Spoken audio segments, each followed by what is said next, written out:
नमस्कार दोस्तों, मैं हूं Satwanti Singh, health and wellness coach and Ayurvedic lifestyle coach, and आप देख रहे हैं लेट्स नर्चर आवर माइंड्स। आज मैं आपके साथ बात करने वाली हूं गैस एंड एसिडिटी के बारे में, क्योंकि ये आजकल एक आम समस्या बन गई है। पेट फूलना, अफारा आना, बदहजमी होना, खट्टी डकारें आना, बार बार फाट आना, और ये ऐसी ऐसी प्रॉब्लम्स हो गई हैं जिससे सब लोग परेशान है। इवन बच्चे भी परेशान है इस चीज से। पहले होता था कि हमारे टाइम में कहते थे कि अरे इतने फाट मारते हो, क्या बूढ़े हो गए हो। आजकल तो ऐसा कुछ है ही नहीं। जिसको देखो गैस का प्रॉब्लम सबके साथ हो गया है। इस प्रॉब्लम से छुटकारा कैसे पाया जाए? अगर डॉक्टर के पास जाते हैं तो वो आपको कुछ एक एंटीसिड्स दे देते हैं, ऐसी दवाइयां दे देते हैं जो आपको ब्रेकफास्ट से पहले खानी है, और उससे गैस रिलीज होती रहेगी और आप थोड़ा सा ठीक रहेंगे। लेकिन वो दवाइयां ऐसी हैं कि जब तक आप खाएंगे तब तक आपको फायदा करेंगी। जैसे ही आपने बंद करी तो आप बैक टू स्क्वायर वहीं पर आ जाएंगे जहां से आप चले थे। तो इसका मतलब हुआ कि वो तो आपको फायदा नहीं कर रही हैं। और अगर आपने उनको लंबे समय तक लिया तो उनके साइड इफेक्ट में अल्सर जैसी प्रॉब्लम हो सकती है, कोलोन कैंसर जैसी प्रॉब्लम्स हो सकती है, और न जाने कौन कौन सी प्रॉब्लम हो सकती हैं। तो हमें करना कुछ ऐसा चाहिए कि ये एसिडिटी का प्रॉब्लम नेचुरली नॉर्मली ठीक हो जाए। और वो हो सकता है हमारी जो किचन में है, जो हमारी किचन है एक बहुत अच्छी डिस्पेंसरी है, एक बड़ा अच्छा दवा खाना है। उसमें बहुत सारी चीजें हैं जिनको लेकर के हम अपनी इस प्रॉब्लम से छुटकारा पा सकते हैं। लेकिन ये प्रॉब्लम होती क्यों है, इसके कारण क्या है, ये सब भी जानेंगे। क्योंकि कारण जानेंगे तभी तो उसको जड़ से मिटाने की कोशिश कर पाएंगे। और ये सब जानने से पहले अगर आपको ये टॉपिक पसंद आ रहा है तो इसे लाइक कर दें, चैनल पर नए हैं तो सब्सक्राइब कर दें और बेल आइकन जरूर दबाएं। तो चलिए एक एक करके बात करते हैं कि इसके कारण क्या है, क्यों होती है गैस और एसिडिटी। और कारण बताने के बाद मैं आपके साथ दो चीजें शेयर करूंगी। एक ब्रीदिंग टेक्निक है जो आपके पित्त को शांत करेगी, और एक होममेड मसाला है जो आपको गैस एसिडिटी से छुटकारा दिलवाएगा। दोनों ही चीजें बहुत फायदेमंद है। दोनों में कोई ऐसी चीज नहीं है जो आपको कोई रिएक्शन देगी या कोई आपको साइड इफेक्ट देगी। दोनों फायदेमंद है। आप दोनों को भी अपना सकते हैं और आप चाहे तो एक को भी अपना सकते हैं। तो चलिए बात करते हैं कि ये गैस एसिडिटी होता क्यों है। इसके तीन मेन कारण हैं। पहला कारण है कि आपका फूड कॉम्बिनेशन गलत है, क्योंकि हम हर एक चीज को हर एक चीज के साथ नहीं खा सकते। अगर हमारा वो कॉम्बिनेशन गलत हुआ तो हमें ये सारी समस्याएं आएंगी। एसिड रिफ्लैक्स होंगे, क्योंकि हमारे पेट के अंदर एक सिस्टम है जिसमें डाइजेस्टिव जूसेस बनते हैं जो उस खाने को गलाते हैं। कुछ एसिड्स बनती हैं जो उस खाने को गलाती हैं, उसके न्यूट्रिएंट्स को एब्जॉर्ब करती हैं और वेस्ट को बाहर करती हैं। ये सारा सिस्टम हमारे अंदर बना हुआ है। लेकिन अगर हमने रॉन्ग कॉम्बिनेशन खाया तो ये सिस्टम डिस्टर्ब हो जाता है। रॉन्ग कॉम्बिनेशन कैसे है? जैसे आपने नमक के साथ दूध लिया, रॉन्ग कॉम्बिनेशन है। जैसे आपने खाने के साथ पानी पिया, बड़ा रॉन्ग कॉम्बिनेशन है। क्यों रॉन्ग है? क्योंकि जैसे मैंने आपको बताया कि कुछ एक गैसेस बनती हैं, कुछ एक एसिडिक गैसेस बनती हैं स्टमक के अंदर, और वो उस खाने को गलाती हैं और पचाती हैं। लेकिन उनमें अग्नि होती है जिसको जठर अग्नि बोलते हैं। लेकिन अगर आपने पानी पी लिया, आग को तो आपने पहले बुझा दिया, तो वो खाना कैसे हजम होगा? और बहुत लंबे समय तक हजम नहीं होगा तो सड़ेगा तो गैस बनेगी, एसिडिटी होगी। तो आपको ये रॉन्ग कॉम्बिनेशंस नहीं लेने हैं, नंबर 1। नंबर 2 पर आता है अनाज के साथ अनाज खाना। अनाज के साथ अनाज कैसे? मतलब आपने रोटी के साथ बहुत सारी दाल खाई, तो अगर आपने दोनों चीजें मिला के खाई तो ये कॉम्बिनेशन जो है वो जल्दी डाइजेस्ट नहीं होगा। आपका कॉम्बिनेशन क्या होना चाहिए? रोटी भी है, दाल भी है, लेकिन सब्जी और सैलेड उससे भी ज्यादा है। तो जब आप ये सब्जी और सैलेड साथ में खाएंगे तो आपका कॉम्बिनेशन सही होगा और आपका डाइजेशन भी सही होगा। तो आपने जैसे दाल चावल, हमारे यहाँ क्या होता है, मैक्सिमम या तो हम दाल रोटी खाते हैं तो दाल चावल खाते हैं, दोनों ही अनाज के साथ अनाज खाते हैं। तो हमें अनाज के साथ अनाज खाने के साथ साथ कुछ और भी चीजें खानी हैं जो हमें हमारे डाइजेशन में मदद करें और जो हमें इस परेशानी से छुटकारा दिलवा सके। और वो चीजें हैं बहुत सारे सैलेड्स या बहुत सारी सब्जियां। हरी पत्तेदार सब्जियां भी हो सकती हैं, और आप इनको कुक करके खा सकते हैं, सेमी कुक करके खा सकते हैं। आपके लिए फाइबर भी बहुत जरूरी है। तो ये चीजें अगर आप लेंगे तो आपको इन समस्याओं से छुटकारा मिल जाएगा। तीसरा चीज ये है कि अगर आपने खाना खाने के बाद फ्रूट खाया तो भी आपको गैस और एसिडिटी हो जाएगी, क्योंकि दोनों के जो डाइजेशन का टाइम है वो अलग अलग है। जो आपने खाना खाया है, जो दाल रोटी खाई है, सब्जी खाई है, उसके खाने का टाइम, उसके पचने का टाइम अलग है। वो 8 से 10 घंटे भी लग सकते हैं, 6 से 7 घंटे भी लग सकते हैं, depending upon your digestive system. लेकिन फ्रूट जो है वो तो तीन तीन घंटे में ही डाइजेस्ट होना शुरू हो जाता है। अब आपने पहले तो खा लिया खाना, ऊपर से खा लिया फ्रूट, अब ये खाना ही डाइजेस्ट होके रास्ता क्लियर नहीं दे रहा है, तो आपका जो फ्रूट है वो तो पीछे पड़ के सड़ेगा, वो डाइजेस्ट कैसे होगा। आप यूं समझ सकते हैं कि एक छोटी सी पतली सी सड़क है, उस पर आप स्कूटर लेके जा रहे हैं। अगर आप अकेले स्कूटर लेके जा रहे हैं तो आपको कोई प्रॉब्लम नहीं है, लेकिन अगर आपके साथ कोई, आपके सामने कोई भारी ट्रक चल रहा है तो पूरी सड़क तो उस ट्रक ने घेर रखी है, आप स्कूटर लेके उसके पीछे कैसे जाएंगे।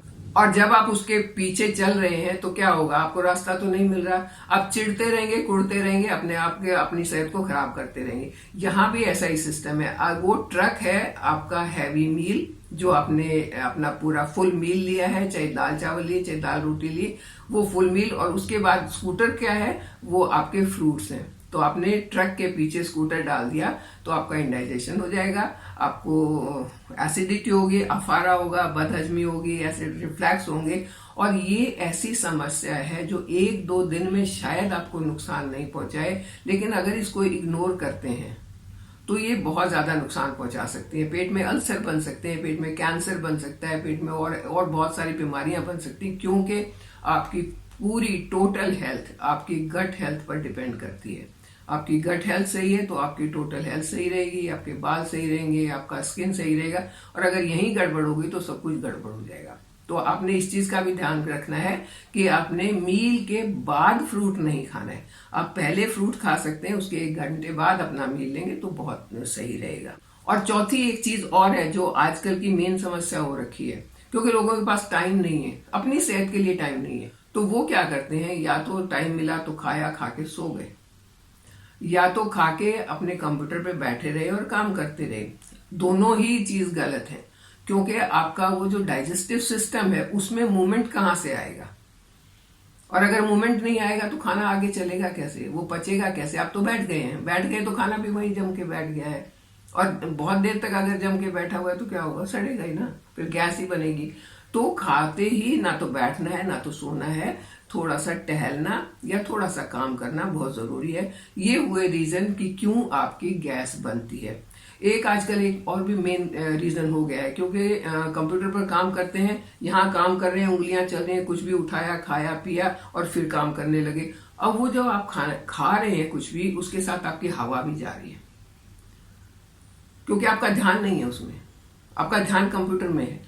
तो जब आप खाने के साथ हवा भी खाते हैं, वो भी अंदर जाके एसिडिटी का और गैस का कारण बनती है।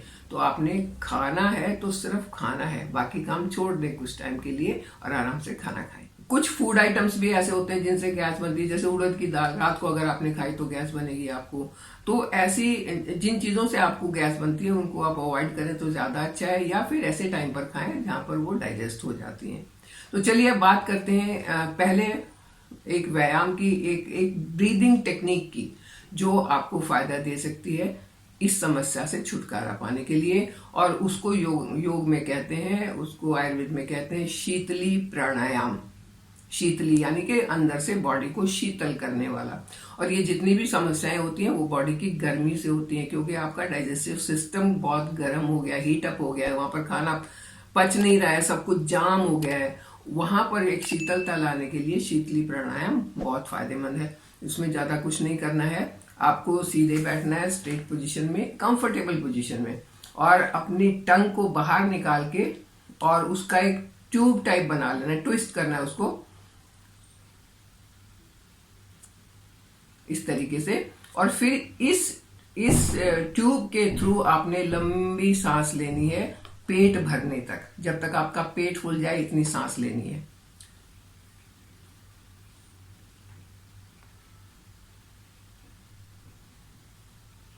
एक बार आपका पेट फुल हो गया तब आपने टंग अंदर करके मुंह बंद कर लेना है और नाक से धीरे धीरे उस सांस को बाहर निकालना है। एक बार आप मेरे साथ कर लें, टंग आउट,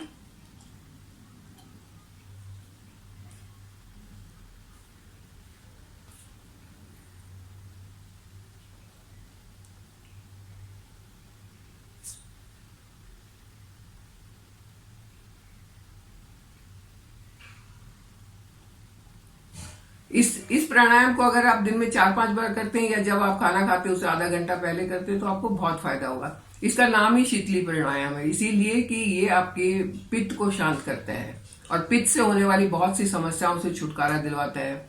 जैसे कि एक्ने पिंपल भी पित्त की समस्या के कारण होते हैं, बालों का झड़ना भी पित्त की समस्या के कारण होता है। तो अगर आप उसको शांत करके बैलेंस कर लेंगे इस प्राणायाम के थ्रू तो आप सारी समस्याओं से छुटकारा पा लेंगे।